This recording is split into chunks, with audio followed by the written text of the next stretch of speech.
Hey friends, I hope you're well tonight. A friend of mine yesterday commented on Facebook that this last week has been the longest year of her life. And I wonder if any of you can relate. It's been a long few days, and it really has been a joy to interact with so many of you in this way online, to kind of wind down the day together. We're blessed today to have the permission of Dave. He goes by Aussie Dave on Instagram, and he is an Australian pastor and writer and really a great photographer. Someone I've been following on social media for a number of years, and he's given us permission to look at some of his stories and images in this way. He posted this picture a while back, and it struck me.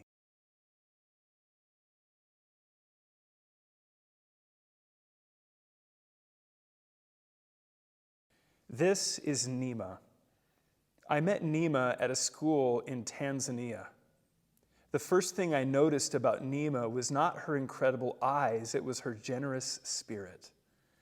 When we handed out juice boxes, one of which she's drinking in this photo, she made sure all of her friends had one before she took one for herself. That was humbling and challenging to me. Watching Nima serve her friends reminded me of Jesus telling his followers, "If your eyes are healthy, your whole body will be full of light."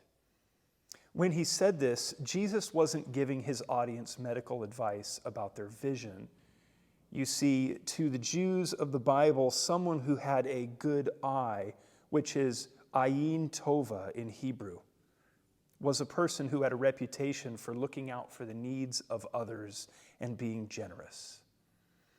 If someone had a reputation for being greedy, self-centered, and blind to the needs of others around them, they were said to have a bad eye.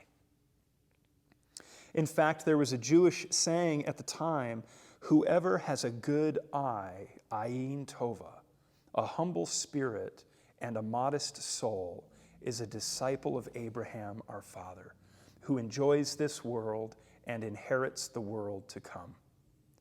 So the state of your eye in the first century was a picture of how generous you were toward the people around you. It was an indication of your compassion and generosity. Nima has good eyes. And Dave asks us, I wonder how your eyes would be described by the people around you.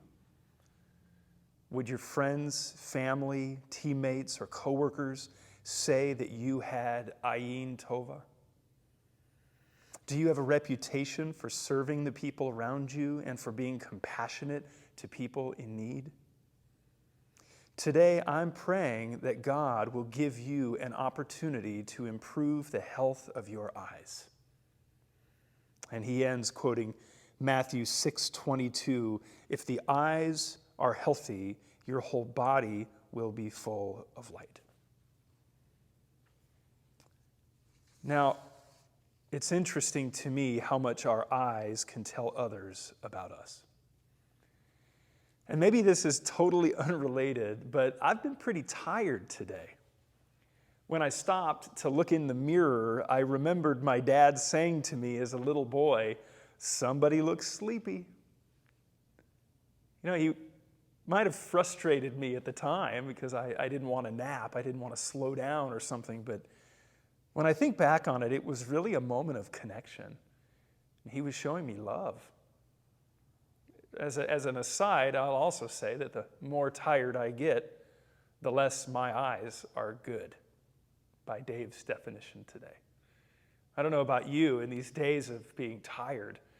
Maybe it is that it's the people who are closest to you, who live under your roof, with whom you have the hardest time being generous. You know, I think about the intimacy I enjoy with my own kids, that when I look into their eyes, they tell me a lot too. It's something I enjoy about the nature of my relationship with them as their dad. And I wonder if you've ever considered how God sees you, and that this is how he sees you, as a father looking into the eyes of his child. He's a good dad. And if God were to look right into your eyes today, what would he see?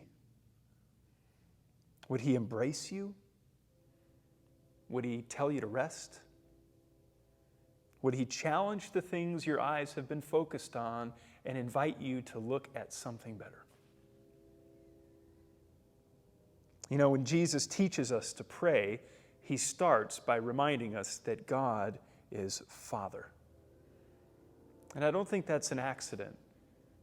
In the prayer, Jesus teaches us to seek God's kingdom, to ask for his provision and his forgiveness, God's guidance and God's protection. These are all things that we need, but he begins by reminding us to acknowledge God as Father in heaven. And I think it's because everything else in the prayer flows out of that. So I wonder for you today, do you need God's provision, his forgiveness, his guidance, his protection?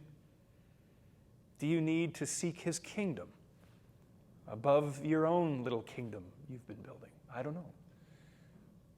But sometimes when we're tired, we don't have a lot of words to say in prayer. And it's in those moments that I find this prayer of Jesus is the most profound one. And I also learn when I pray it that everything I need to say to God can be encapsulated in these few words. So I wonder if you would pray this prayer with me tonight as we close. Our Father in heaven, hallowed be your name. Your kingdom come, and your will be done on earth as it is in heaven.